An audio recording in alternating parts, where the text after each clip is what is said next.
자, 내 인생의 명작, 저는 김어준입니다. 지난주에 어네스트 해밍웨이의 삶과 문학에 대한 이야기 나누어 보았는데요. 참 이렇게 기괴하리만큼 멋진 인생을 산 사람이 있을까?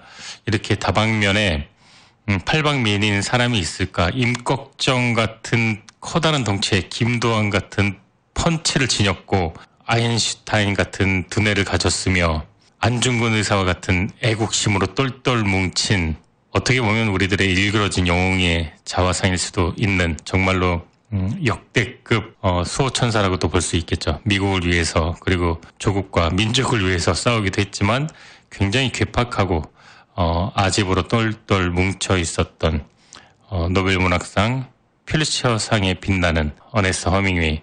자, 그의 희대의 역작 대표작이죠. 노인과 바다. 오늘 내 인생 명작 주제입니다. 20세기 미국 문학을 개척했다고 봐도 과언이 아니죠. 어네스트 해밍웨이의 대표작입니다. 세계 1차 대전 후에 삶의 좌표를 잃어버린 그 길 잃은 세대를 대표하는 작가이기도 한데요. 멕시코 만류에서 홀로 고기잡이를 하는 노인 산티아고, 벌써 84일째 아무것도 잡지 못했다. 네, 이 말로 시작되는 이 소설의 첫 구절입니다. 저자는 1899년도 어네스트 해밍웨이는 태어났습니다. 시카고, 저의 그 심적인 고향이기도 한 시카고에서 태어났었고, 고등학교 졸업 후에 바로 캔자스시티 스타즈에 기자로 일을 하다가 세계제 1차 세계대전에 자원 입대를 하게 됩니다. 운전병으로. 그러다가 부상을 당하게 되고 전쟁 영웅이 어느 순간에 돼버립니다. 그것이 본인을 크게 억눌렀는지 그 이후 죽을 때까지 평생 그 19세 이후로 그는 전쟁과 연관된 삶을 살게 됩니다. 또 파리 주재 특파원으로 머물면서 당대 아주 저명한 작가들과 어울리게 되었고, 또 최고 인기를 구가하던 피츠제럴드의 소개로 편집자 맥스웰 퍼킨스를 만나고 작가로서 본격적으로 입문을 하게 되는데, 정말로 좋은 글들을 많이 썼죠. 1926년도, 그때도 아직도 20대인 나이에 해는 또다시 떠오른다 라는 책으로 첫 번째 명성을 얻었고, 또 무기여 잘 있거라 라는 책, 대부분의 책들을 제가 해밍웨이 책들을 읽었는데 전쟁과 거의 다 연관이 되어 있어요. 노인과 바다를 제외하고는요. 또 누구를 위하여 종은 울리나 다 전쟁과 관련된 연관이 된 책들입니다. 아주 오랫동안 10년 넘게 최고의 작가여서 또 최고의 작품들을 연이어 발표를 해서 대중의 큰 호평을 받았는데, 10년이 넘는 시간 동안 이렇다 할 작품을 내놓지 못해서 작가로서의 생명이 끝났다라는 혹평을 들어야 했었는데, 드디어 1952년 그의 50대 중반 나이에 노인과 바다라는 소설을 발표해서 작가로서의 명성을 회복했을 뿐만이 아니라 엄청난 부와 명성과 최고의 찬사를 얻게 되는데요.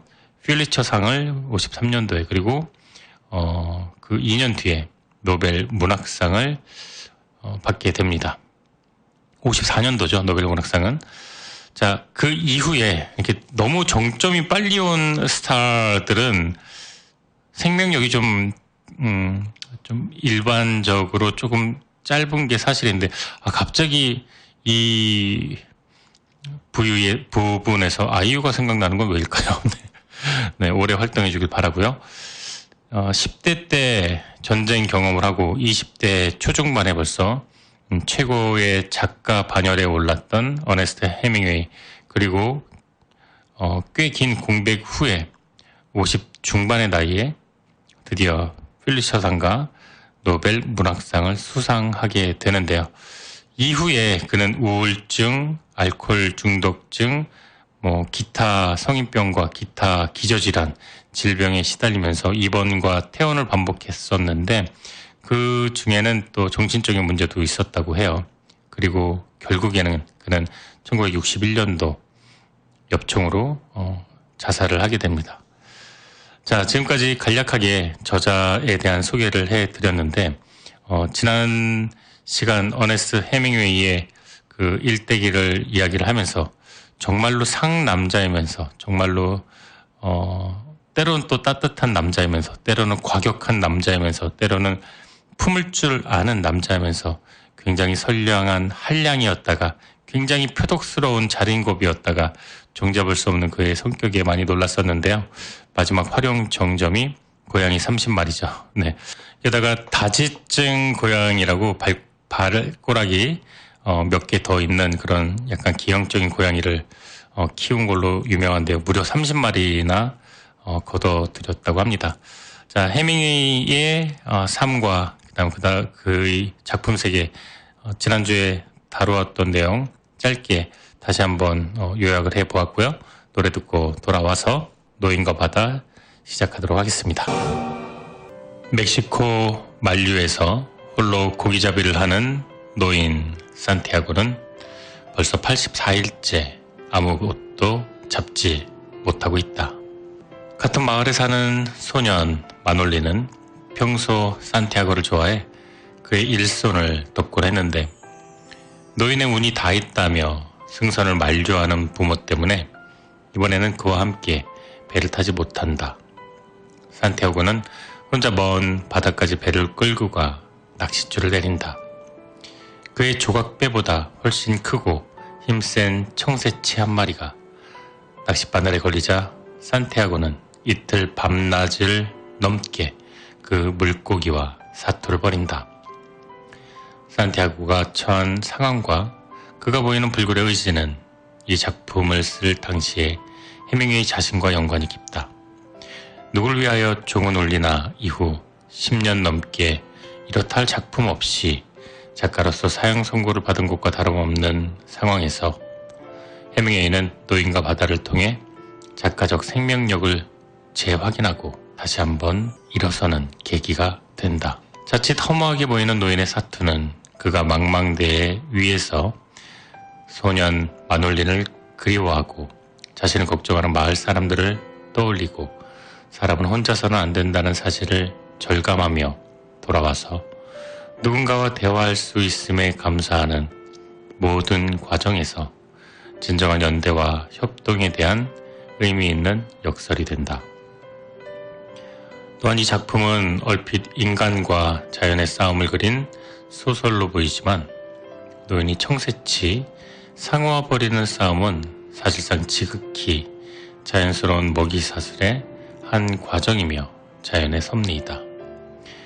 바다를 어머니로 생각하고 자신이 잡은 물고기에 형제를 느끼며 자신을 자연의 일부로 받아들이는 산티아고의 모습에서는 오히려 해밍웨이의 시대를 앞선 자연 친화적, 생태주의적 세계관을 확인할 수 있다.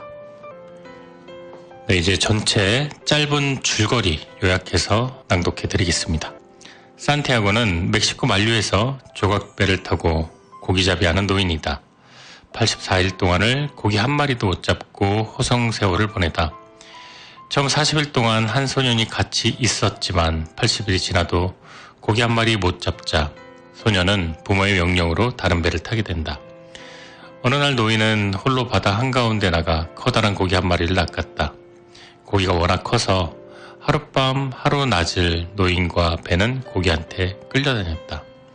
죽을 힘을 다해 싸워 두 번째 밤이 밝을 무렵 마침내 고기를 끌어올려 배에 붙들어 맸다. 노인은 귀로에 올랐다. 그러나 이번에는 상어떼의 습격을 받게 된다. 노인은 노 끝에 칼을 매달고 상어와 치열히 전투를 벌인다.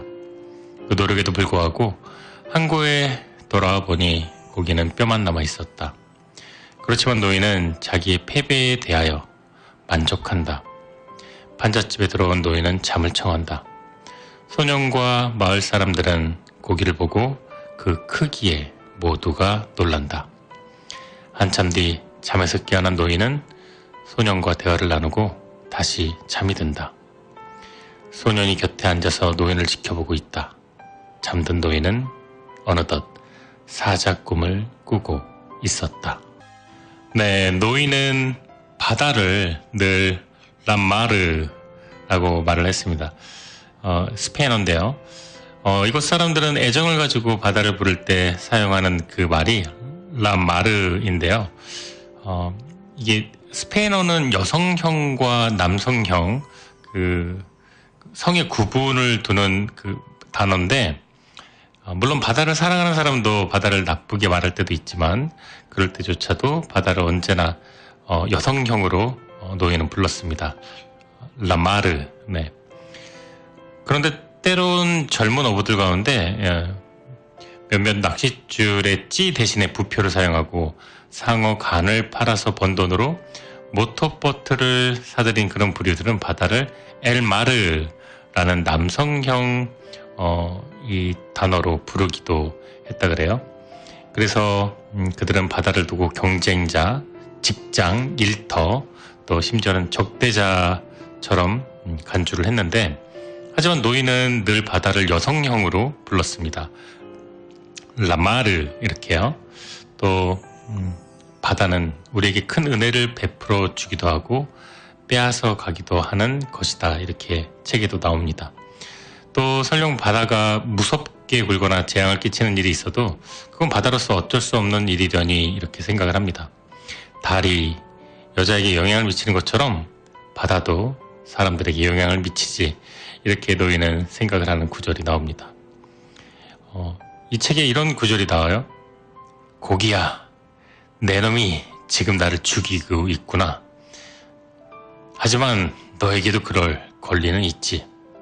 그런데 이 형제야, 난 지금껏 너보다 크고 너보다 아름답고 또 너보다 침착하고 너보다 고결한 놈은 보지 못했다. 자, 그럼 이리 와서 어서 나를 죽여보라구나. 누가 누구를 죽이든 그게 무슨 상관이란 말이냐. 네. 노인은 이렇게 말을 합니다. 형제라는 표현을 썼고요. 네가 나를 죽이려고 하는구나. 하지만 너에게도 그럴 권리는 있다, 이렇게 얘기도 합니다. 어서 나를 죽여보려구나. 죽여보려구나. 네. 누가 누구를 죽이든 그게 무슨 상관이야. 네. 이렇게 어떻게 보면 자연 친화주의적이고 또 바다를 위대한 자연의 한 부분으로 생각하는 저자, 그리고 노인의 생각이 담겨져 있습니다. 또 이런 부분도 있어요. 하지만 인간은 패배하도록 창조된 게 아니야. 인간은 파멸당할 수는 있을지 몰라도 패배할 수는 없어.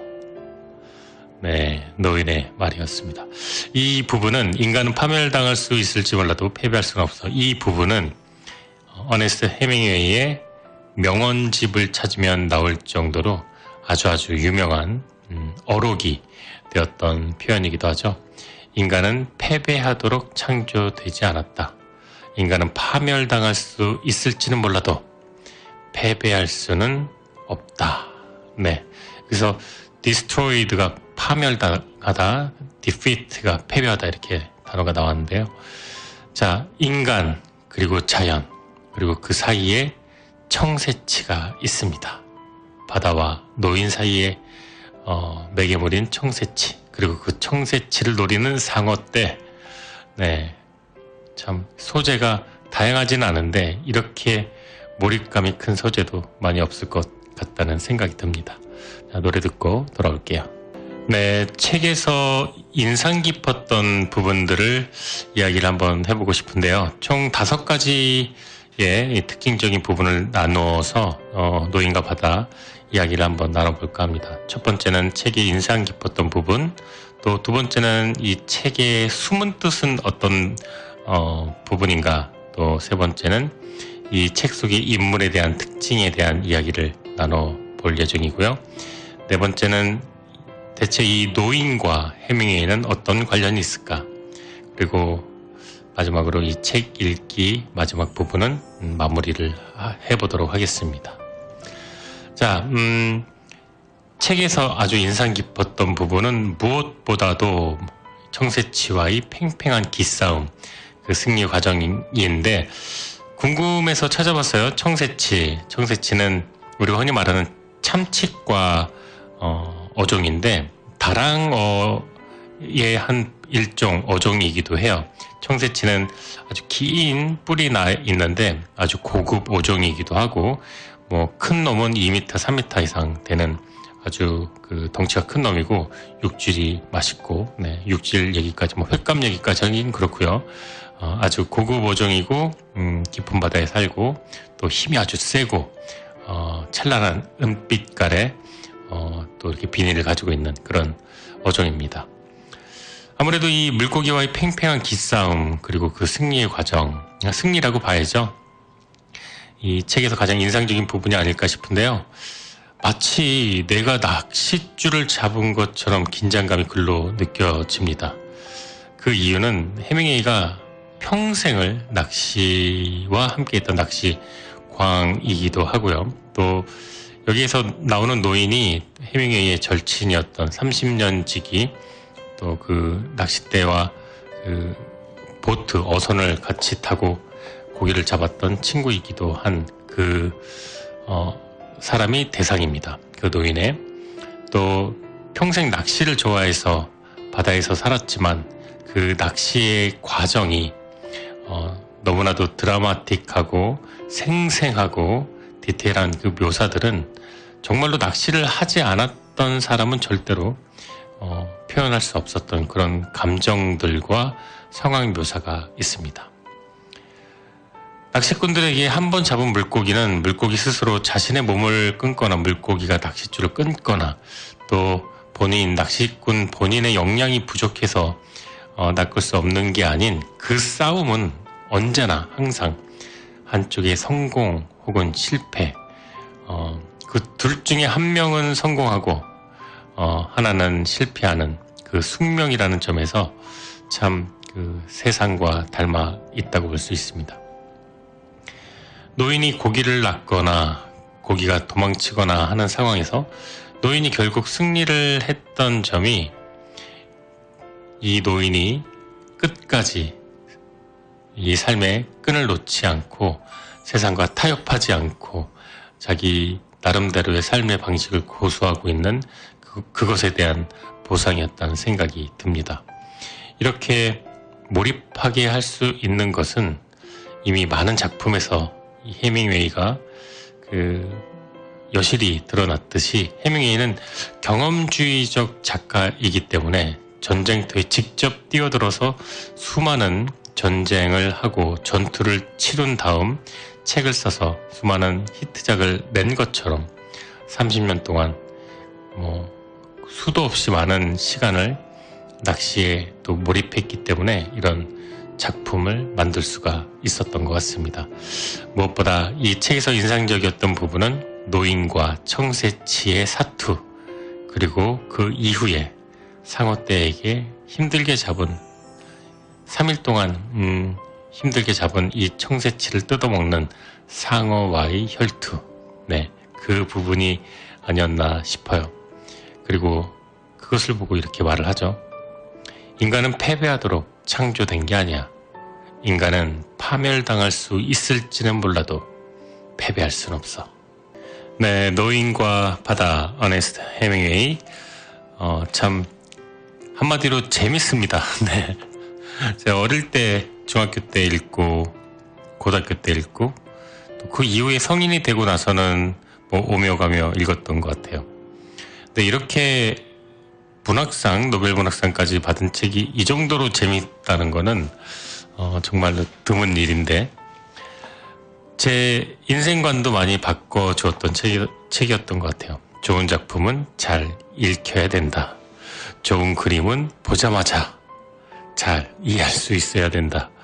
제가 사실 피카소나 이런 형이상학적인 그런 그 예술가, 위대한 예술가들의 작품을 보면 잘 이해를 못하거든요. 그런데 이렇게 직관적으로 가슴으로 바로 들어오는 이런 메시지들을 제가 이제 느끼게 되면은 굉장히 많이 행복감을 느낍니다. 어네스트 해밍웨이는 삶 자체가 그랬어요. 굉장히 직설적이고 또 감정 표현이 자유스러웠는데 남성스럽고 마초 기질이 굉장히 많았죠. 작품에 그대로 녹아져 있어요. 정확하게 자기가 원하고 표현하는 그 부분이 가감없이 그대로 드러나 있습니다. 이 문체를 영어권에서는 hard boiled style 이렇게 말을 하는데요. 이 문체는 그래서 해밍웨이 문체라고도 합니다. 이 hard boiled는 완숙, 삶은 계란 중에 완숙을 뜻하는데 완전히 익어서 이렇게 물러터지지 않은 그런 문체를 뜻한다고 합니다. 해밍웨이는 어떤 한 인물의 감정을 깊게 아주 디테일하게 묘사하는 것보다도 행동이나 외부적인 상황으로 묘사하는 것을 굉장히 즐겨했는데, 예를 들어서 이 작품의 이 시작을 알리는 첫 구절이 굉장히 많이 유명한데요. 그 첫 구절이 이렇습니다. 멕시코 만류에서 홀로 고기잡이를 하는 노인 산티아고는 벌써 84일째 아무것도 잡지 못했다. 이게 이제 첫 구절인데, 이 첫 구절이 84일째 아무것도 잡지 못했다. 이 첫 구절이 이 책을 묘사하는 아주 중요한 포인트이기도 합니다. 해밍웨이는 이렇게 군더더기 없이 직설적이고 직관적인 문체와 표현 방법으로 독자들이 자신의 작품에 몰입될 수 있는 충분한 계기와 장치를 마련을 했는데요. 노인과 바다는 거친 풍랑 속에서 오랫동안 고기를 잡지 못하던 한 퇴물이라고 비웃음을 당하는 노인이 거대한 청새치를 잡게 되는 그 과정이 정말로 다이나믹하고 어떤 그 인간의 필사의 정신으로 맺은 승리라고 보여지는데요. 그런데 그 승리 뒤에 다시 상어라는 놈들이 등장을 해서 노인의 그 획득물을, 전유물을 빼앗고 맙니다. 그런데 정작 이 아름다운 결말이랄까요? 정작 중요한 포인트는 그 다음에 있어요.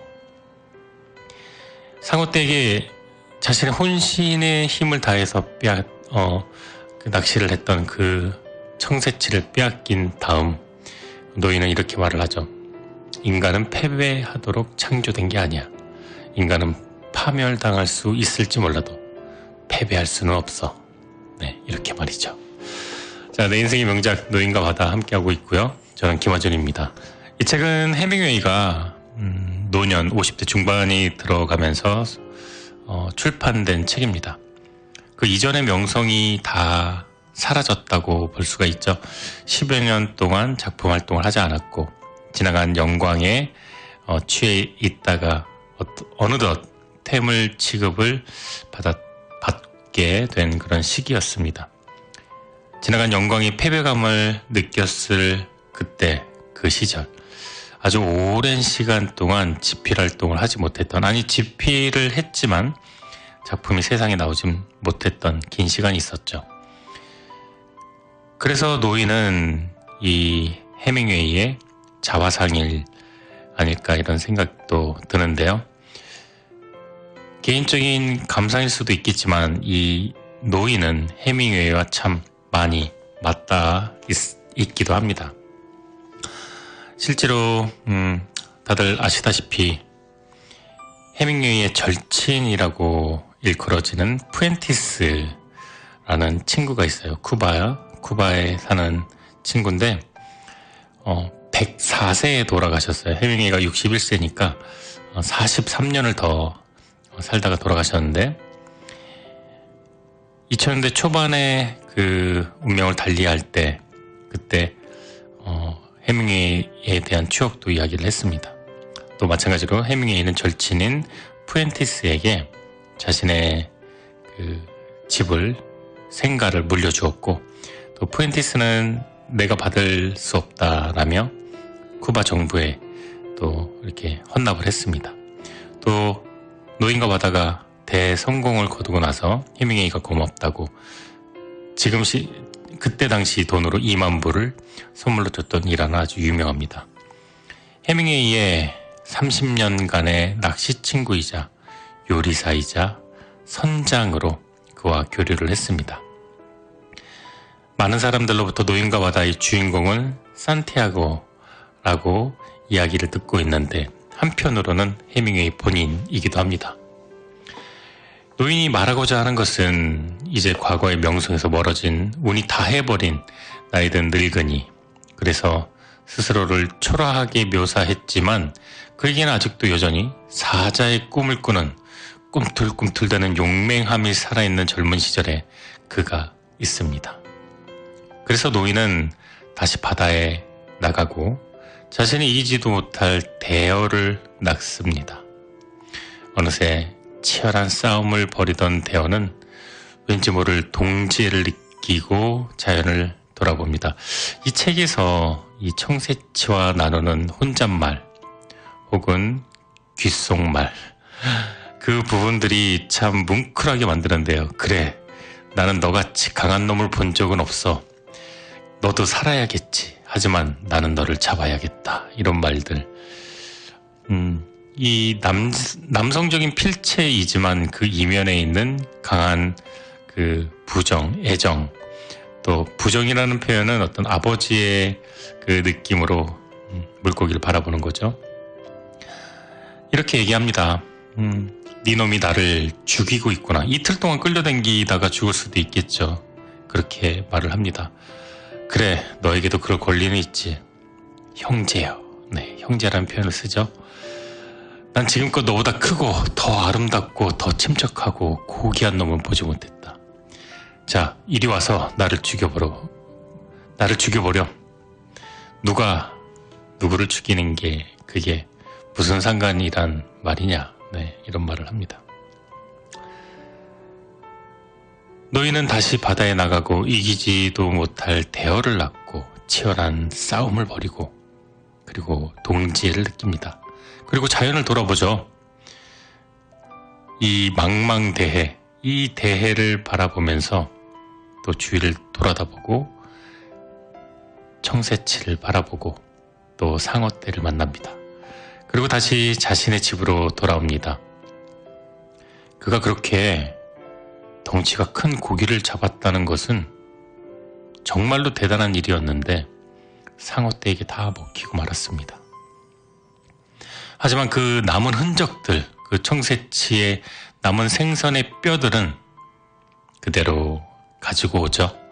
그래서 사람들은 그 노인이 청새치를 잡았다는 것을 알게 됩니다. 만약 그 뼈가 없었다면 노인의 성공은 아무도 몰랐을 테지만 그 뼈로 인해서 다시 사람들에게 인정을 받게 됩니다.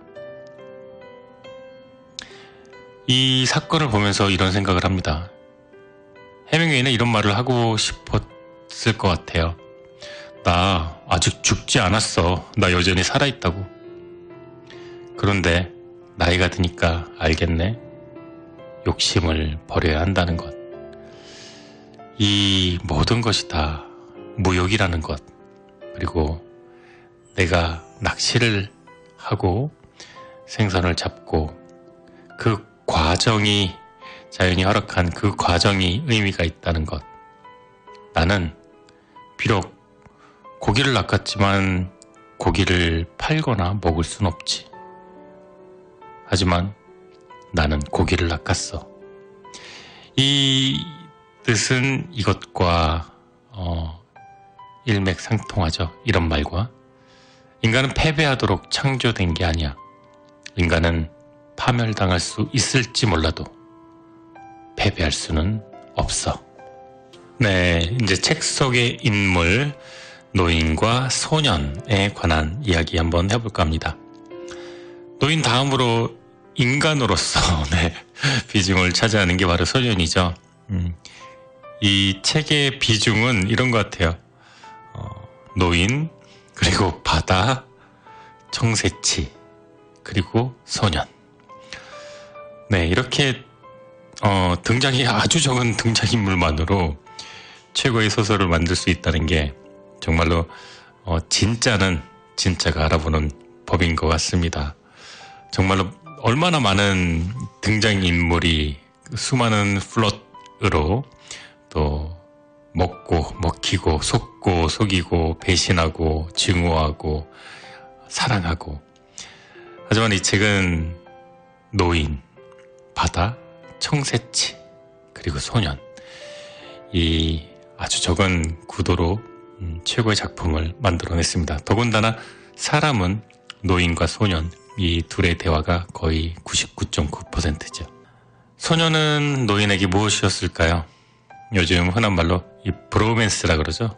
브라더의 로맨스, 브로맨스. 그들의 우정은 나이를 뛰어넘어서 이 바다를 사랑하는 직업을 가진 동질감이 있는 그런 어떤 직업적인 동질감으로 뭉쳐진 그런 사이입니다. 만일 소년이 없었다면 노인은 세상과 소통하는 친구가 없었을 것이라는 생각이 들죠.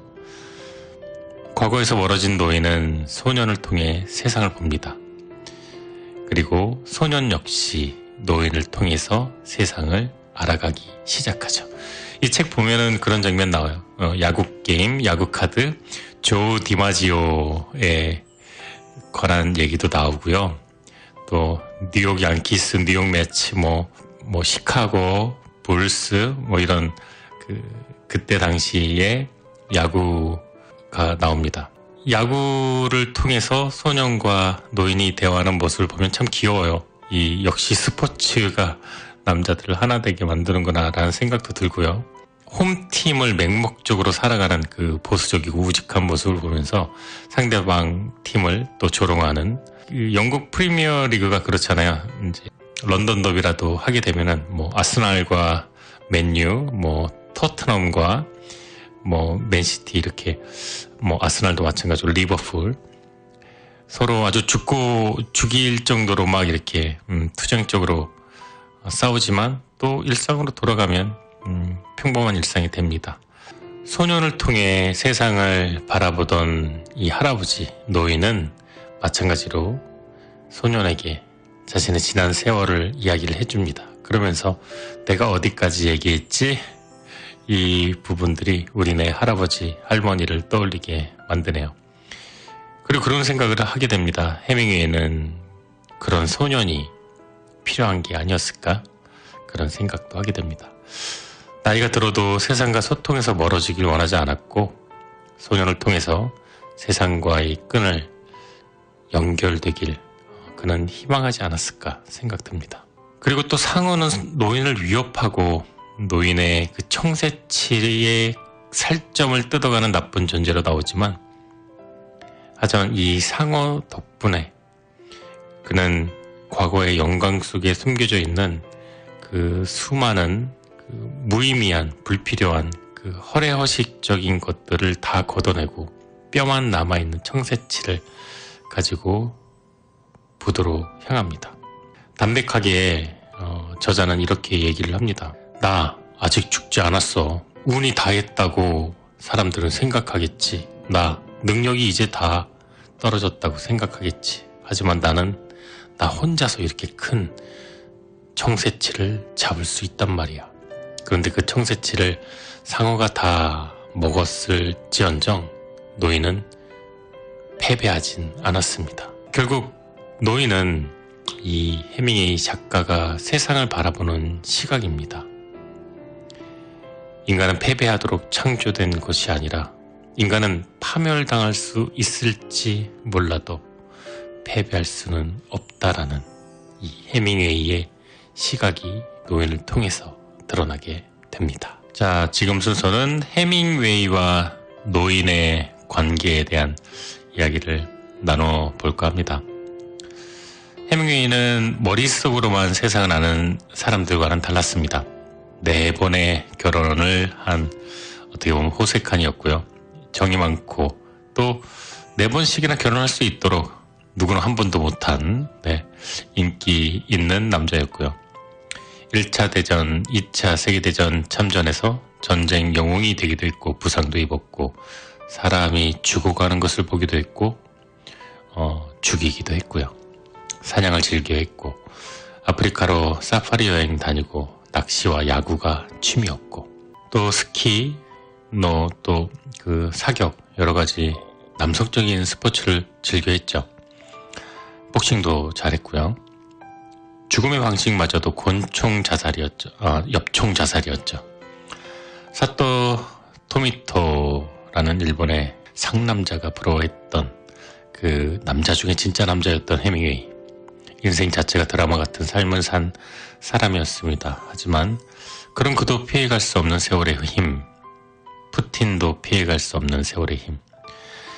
그 앞에 그는 언제나 당당할 수는 없죠. 세월 앞에 우리가 흔히 하는 말이죠. 장사가 없죠. 그 속에서 느꼈을 개인의 고독, 인생의 무상함, 허망함, 그런 많은 것들이 녹여져 이 작품이 되었습니다. 청새치는 마음만 먹으면 어떤 사람도 이길 수 있는 내가 바다의 제왕이다, 이렇게 자신감 충만했던 젊은 날의 노인이었습니다. 그런 자신감이 있었고 실제 싸움에서도 늘 승리했던 젊은 날의 노인처럼 청새치는 크고 강하고 훌륭하고 위엄이 있습니다. 노인은 그런 청새치를 잡음으로써 그의 젊음을 다시 한번 포획하고 잃어버린 자부심을 회복하고 새로운 희망을 갖고 싶었습니다. 노인은 사자꿈을 자주 꾸는데요. 그 사자꿈이 상징하는 건 권력과 힘의 상징 사자처럼 되고 싶은 그의 무의식이 드러난, 작가가 계속 보여주고 있는 그런 무의식이 투영된 모습입니다.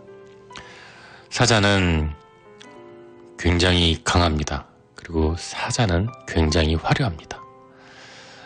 강하고 화려했던 젊은 시절, 다시 돌아오지 않을 그 젊은 시절, 노예는 그것을 붙잡고 싶었습니다. 그리고 이겨내고 싶었죠. 하지만 그 자연 앞에 무릎 꿇기 전에 마지막 싸움, 노예는 멋지게 이겨버립니다. 하지만 결국 이긴 싸움이지만 상어 떼의 살코기를 살점을 다 빼앗기고 뼈만 남은 고기로 그는 돌아갑니다. 그렇게 지치고 상처받은 노예는 육지로 돌아와서 소년의 보살핌을 받습니다. 그리고 육지로 돌아와서 소년을 가장 먼저 찾습니다. 육지로 돌아와서 노인은 소년에게 지친 마음과 위안을 얻습니다. 인생의 승부를 봐야 한다면 끝까지 피하지 말고 도전하라고 노인은 온몸으로 그렇게 소년에게 이야기를 하고 있습니다. 자, 이제 마칠 때가 되었는데 노인과 바다 줄거리, 더 임팩트 있게 요약한 줄거리 부분 정리해드리면서 마칠까 합니다. 그는 멕시코 만류에서 평생 고기잡이를 해온 노인이었다. 하지만 여든하고도 나흘이 지나도록 그는 한 마리의 고기도 낚지 못했다. 드넓은 카리브해에서 84일 동안 물고기를 한 마리도 잡지 못해 초조하고 괴로운 늙은 어부 산티아고. 홀로 바다에 나간 그의 낚싯바늘에 드디어 18척 크기의 청새치가 걸려든다.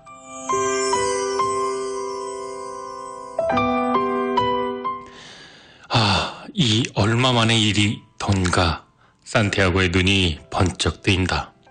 그의 조각배로는 감당하기 힘든 청새치, 그 어마어마한 크기의 청새치가 살기 위해 몸부림치는 그 무게에 이끌려 노인은 죽을 고비를 여러 번 넘기고 나서야, 그리고 꼬박 사흘 밤낮을 씨름하고 나서야 뱃전에 드디어 청새치를 매달 수 있었다.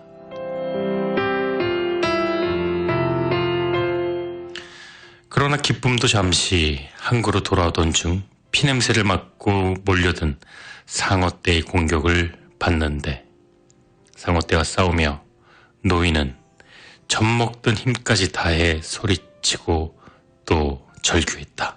인간은 패배하도록 창조되지 않았어. 파멸당할 수는 있어도 절대 패배할 수는 없어. 사투를 벌인 끝에 새벽녘에야 도착한 육지의 항구. 청새치는 앙상한 뼈를 드러내고 이제 산티아고에게 남은 것은 아무것도 없다. 힘든 기나긴 여정을 끝낸 산티아고는 지친 몸을 누이고 아무 일도 없었던 듯, 그렇게 죽은 듯 깊은 잠에 빠져 든다.